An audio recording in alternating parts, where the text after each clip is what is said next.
안녕하세요. 글로벌 교육방송 GGBTV 은혜 나눔 초대석 김부열 선교사님과의 인도네시아 선교 여행을 갖다 쭉 말씀을 드렸는데 결국은 3부까지 넘어왔습니다. 이 3부에서는 그동안의 결실에 대한 것을 어떻게 만드셨는지에 대한 것을 함께 알아보도록 하겠습니다. 네. 또 한번 인사해야 되겠습니다. 안녕하세요. 네, 감사합니다. 네. 근데 제가 이제 얘기를 좀 나누다 보니까 네. 2부에서의 그 교회, 네. 그 교회가 어떻게 성장한 것까지의 그 얘기를 잠깐 빠뜨렸어요. 네. 그 얘기를 먼저 잠깐 말씀해 주시죠. 그래서 그 교회는 지금 바탐에 5개 지교회를 세웠습니다. 빈탄섬에 또 한 교회를 세웠고, 그 외에 우리 그 오지 섬들에 한 7, 8개 교회를 또 개척을 했습니다. 네. 뿐만 아니라 그 우리 인도네시아가 살려면은 목회자가 살아야 된다. 그래서 이제 목회자 세미나를 우리가 2003년도 4월 달서부터 시작을 했습니다. 그래서 매달 초에 모이는데 그 지금은 목회자들이 지금 1,500명입니다. 그래서 그 1,500명이고 또 전 밤에는 전도 집회를 합니다. 이것을 우리 그때서부터 우리 코로나가 터지기 전까지 그러니까 그때까지 계속 해왔습니다. 그렇군요. 그러면은 그러한 놀라운 역사와 그 과정을 이어서 결국 이제 그 학교까지 이제 만들어지게 됐는데 그 학교가 어떻게 시작이 됐고 그 과정에 대한 얘기를 좀 소개해 주시죠. 제가 이제 학교를 이제 그 시작했던 동기가 있습니다. 첫 번째는 이제 그 제가 고등학교 신학교 다닐 때 7년 동안 장학금을 미국의 그 텍사스에 있는 인연주일학교 학생들이 헌금을 해서 갖다 줬습니다. 그래서 그때 제가 그 부장 선생님한테 편지를 쓰기를 내가 사는 동안에 내가 직접 여러분들에게 갚을 수는 없겠지만은 그러나 사는 동안에 다른 아이들에게 갚으며 살겠다 그렇게 약속을 했었습니다. 그런데 어느 날 바탐에 있을 때 93년도에 어느 그 현지 초등학생이 학교 가방을 메고 교복을 입고 땀을 뻘뻘 흘리면서 가는 거예요. 그래서 제가 차를 세웠어요. 그래서 어디 가니 그랬더니 집에 간대. 어디 갔다 오니 학교 갔다 온대. 그래 타라. 그래서 집 있는 데를 데려줬더니 2km를 걸어 들어가는 거예요. 뜨거워 정글을 해서. 그래서 그때 거기에 이제 교회 목사님을 만났는데 여기에 아직 학교가 없으니 우리 아이들을 위해서 학교 좀 세워달라. 그래서 이제 학교를 시작했습니다. 계기가 됐군요. 그래서 정글 나무들을 밀어내고 그래서 이제 판자 비슷하게 해서 위에는 함석을 얹어가지고 이래서 이제 1m는 이제 벽돌을 싸서 그다음에 이제 베니다나 이런 걸 해가지고 그래서 그때 이제 25명 아이 선생님 1명 데리고 시작을 했는데 지금은 이제 2,500명 우리 클래스로 학원에 어떻게 2,500명까지 되고 우리 이제 다른 선교사님들 몇 분이나 되시죠? 선생님은 현재 150명 정도 되는데 선교사가 이제 두 분이 더 있습니다. 그래서 이제 캠퍼스가 셋입니다. 저는 좀 이해가 안 되는 게 25명 그것도 한 아이를 집에 데려다주는 과정 속에서 시작이 됐잖아요. 근데 이게 25명으로 시작해서 그 100배라고 하는 2,500명이라고 하는 저는 그게 좀 이해가 좀 잘 안 돼요. 그러면 그 2,500명이 모여지기까지의 과정이 있잖아요. 그 과정을 좀 설명을 해주셔야지 그게 뭐 뻥튀기 탁 되는 게 아니잖아요. 그 과정을 좀 말씀해 주세요. 이 과정은 사실 거기 빈민촌입니다. 그래서 그 빈민촌이기 때문에 인구 밀도도 좀 높습니다. 그리고 또 한 가지는 우리 한국에서 단기 선교팀들이 와서 거기서 이제 캠프도 해주고 또 체육대회도 해주고 또 뭐 영어 캠프도 해주고 이런 속에서 우리 학교 이름이 그 동네 근처에 다 퍼진 거예요. 그래서 저희 학교가 유명한 학교가 됐습니다. 그래서 이제 학생 모집을 하면은 불과 몇 시간 만에 학생이 딱 찹니다. 그래서 더 받지를 못할 정도로 그렇게 우리 학교가 지금 그 학교가 유치원서부터 이제 고등학교까지 있어요. 중학교, 고등학교가 다 있다 그러는데 그 전체 인원이 한 2,500명 된다는 거죠? 우리 이제 거기 있는 캠퍼스는 1,500명이고요. 또 우리 다른 선교사님이 우리 같은 학원으로 하는데 네네네네. 거기에 또 한 1,000명 정도가 있습니다. 그래서 이제 도합 2,500명이라는군요. 그러면 그 인도네시아 정부에서 뭐 지원을 받는다든가 네. 뭐 그런 거는 있나요? 초창기 때는 이제 없었는데요. 네. 그래도 인도네시아 이제 민간 정부가 들었으니까 이제 학교를 이제 도와주기 시작해서 학교의 뭐 직접적인 운영을 위해서 도와주지는 않지만 우리 학생들의 그 장학금 또 어떤 때는 그 선생님들의 또 복지 이를 위해서는 도와주고 있는데 그거는 이제 우리 학원 재단하고 관련이 없는 돈입니다. 네. 그러면 정부에서는 그 2,500명이라고 하는 적지 아니한 숫자를 교육을 통해서 이렇게 참 그 국민들에게 지식을 넣어주는 거잖아요. 그렇죠. 그럼 정부에서도 뭔가 좀 이렇게 좀 도와주고 이런 건 없어요? 그러면? 이제 뭐 특별히 이 학교만 도와주는 건 아니고요. 전체적으로 도와주는데 다만 이제 그 교육부에 와서 우리 학교를 보고 이제 그 본이 되는 학교이기 때문에 저희 학교가 매년 평가를 하는데 A+++입니다. 아이고 머니나. 예, 그렇게 이제 A 플러스 한 개도 아니고 그렇게 여러 개를 또 하나님께 주시네. 네네. 그러면 결국은 인도네시아에서 그 학교를 세워서 그만큼 많은 일들을 하고 계신 거는 궁극적으로는 하나님을 그렇죠. 만나게 하기 위한 작업들이잖아요. 그렇죠. 그럼 그것이 크리스찬 스쿨로서의 어떤 역할을 어떻게 하고 있어요, 그러면? 그래서 인도네시아는 이제 좀 이웃 나라 말레이시아는 좀 달리 우리 5가지 종교를 다 인정합니다. 그래서 그리고 교육 학교에 있어서 또 성경 교육 다른 얘기하면 종교 교육을 꼭 하도록 인도네시아 정부에서 의무화했습니다. 그래서 이제 그런 것 때문에 학교를 세워도 성경을 마음껏 가르칠 수 있습니다. 그러면 다른 종교를 또 다른 종교로 인해 생활 학교도 있나요? 그러면 그 주변에? 물론 이제 뭐 이슬람 학교도 있고 뭐 다른 학교도 있습니다. 그렇지만 이제 저희 학교가 제일 먼저 세워졌기 때문에 맨 처음에는 무슬림 아이들도 왔습니다. 그 이후에 이제 무슬림 학교가 세워져서 이제 글로 가기도 하고 해서.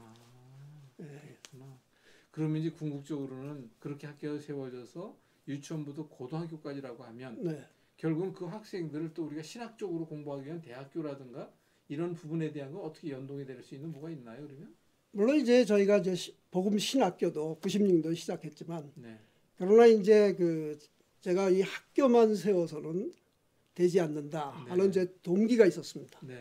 그래서 이제 뭐를 세웠냐면은 우리가 평생 동안 그리스도의 제자로서 배우고 가르치며 살아가자 하는 평생교육 선교센터. 우리 인도네시아 말로 그냥 램센터라고 이렇게 부르는데 이제 그거를 이제 시작하게 된 동기는 제가 중학교 교장 선생님한테 어느 날 전화를 받았어요. 우리 학교를 늘수석으로 공부했던 졸업했던 아르만토라는 학생이 있는데 어머님하고 찾아왔어.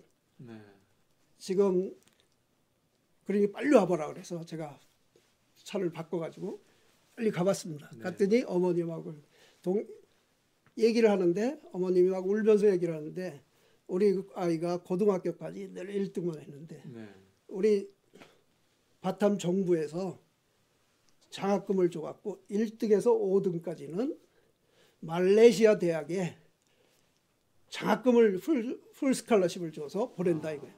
그런데 조건이 뭐냐면은 얘는 기독교인이기 때문에 기독교로 전향하면은 그 학교로 유학을 보내주겠다. 그래서 이제 찾아왔군요. 그래서 이제 엄마가 모태신앙이 전향을 또 시켜야 되고. 그래서 이제 어떻게 하면 좋겠느냐 하면서 하소연을 하러 왔어요. 그렇군요. 그러면 일은 잘 돼서 그 학생은 말레이시아 교육 대학을 가고 못 됐죠. 못 갔죠. 결국은 못 간 거예요? 못 갔어요. 그래서 제가 그랬죠. 걱정하지 말라. 하나님이 문을 잠그실 때는 창문을 여신다. 너가 원하는 대학 정해라. 그리고 다음 날이요. 제가 아는 장로님이 싱가포르에서 사업차 바탕을 들린 거예요.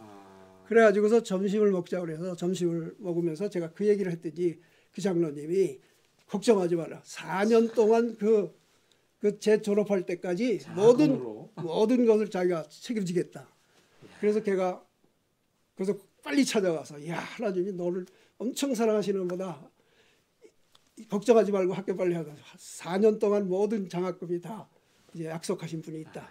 그러니까 그 대신에 한 가지 조건이 있다. 너와 같이 네 후배들 가운데도 너와 같은 애들 많을 거다. 그 아이들을 네가 가르쳐라. 예. 그래서 이제 시작한 게 그 램센터입니다.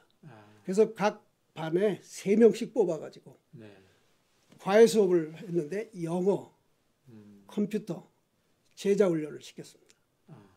그래서 이제 일요일 날은 예배 드릴 때도 영어하고 인도네시아어로 예배로 두 가지 언어로 예배를 드리면서 그래서 한 2010년도부터 지금까지 이제 사역을 계속 하고 있죠.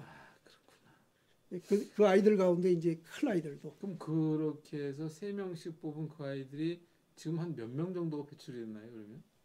매번 한 24명씩, 20여 명씩 들어옵니다. 그래서 한 11년 했으니까요. 물론 이제 그중 다 졸업하고 그 과정을 사실이 쉽지 않거든요. 그 영어 공부나 컴퓨터나 제자 훈련 이걸 다 마치는 거는 사실 쉽지 않습니다.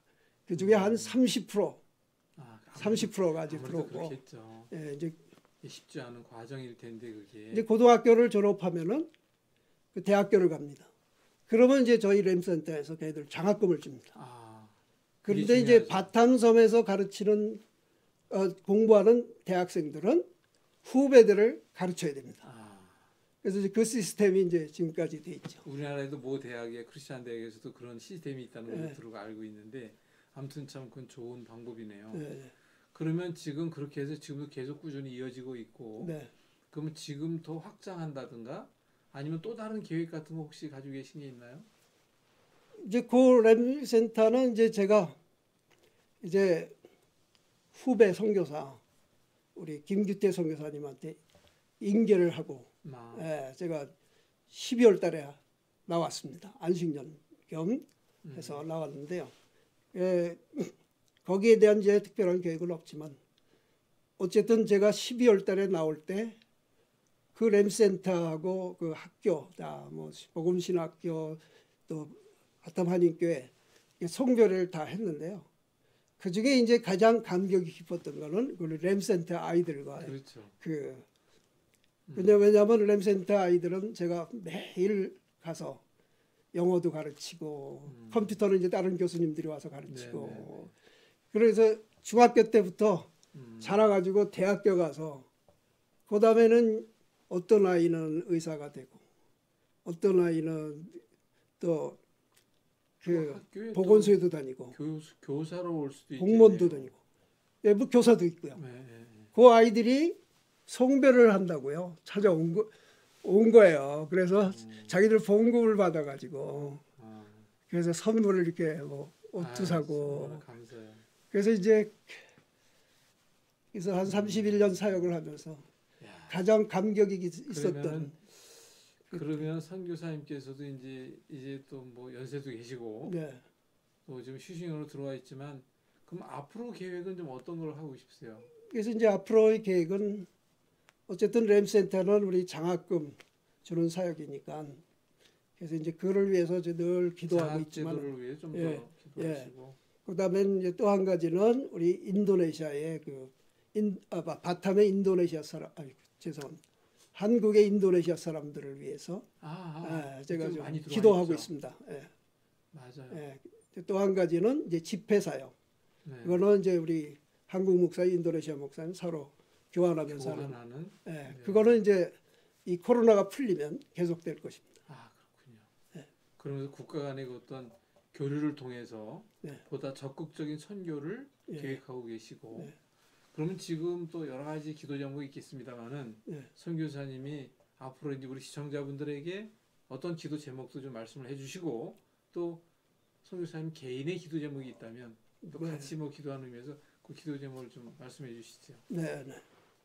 그래서 우리 인도네시아에는 한 350개 종족이 있습니다. 그래서 이 350개 미조와 종족들이 다 복음을 받아들일 수 있도록 네. 기도를 또 부탁드립니다. 아, 예. 예, 또 우리 개인적인 것은 우리 한국에서의 그 인도네시아 사람들을 위한 사역이 열릴 수 있도록 네, 네. 저 기도를 또 부탁드리고 또한 그 상호 교환 집회 네. 이것이 계속되어서 주님 오시는 날까지 이 복음을 땅 끝까지 전하는 그런 것을 위해서 기도를 해주시면 너무 감사하겠습니다. 네, 그렇군요. 우리 시청자분들께서도 우리 선교사님의 그 기도 제목을 들으셨으니까 정말 기도 잊지 마시고 정말 땅 끝까지 특히 이제 인도네시아도 땅이 좀 넓습니까? 그 넓은 땅에 많은 이 사람들에게 그 하나님의 말씀을 애쓰게 전해줄 수 있도록 기도해 주시고요. 우리 글로벌 기독 방송에서도 그 일을 위하여 좀 더 매진하도록 약속드릴 테니까 네. 선교사님의 또 그 많은 또 일들 가운데에서도 또 나중에라도 또 재미있고 또 유익하고 또 하나님의 그 어떤 영광을 위해서 쓰여진 그 많은 열매들을 위해서는 다시 한번 말씀을 좀 나누시면 좋을 것 같고요. 네. 오늘은 이렇게 좀 마치도록 해야 될 것 같군요. 네, 우리 시청자분들에게 인사 나누면서 마감하도록 하겠습니다. 감사합니다. 감사합니다. 또 뵙겠습니다. 네.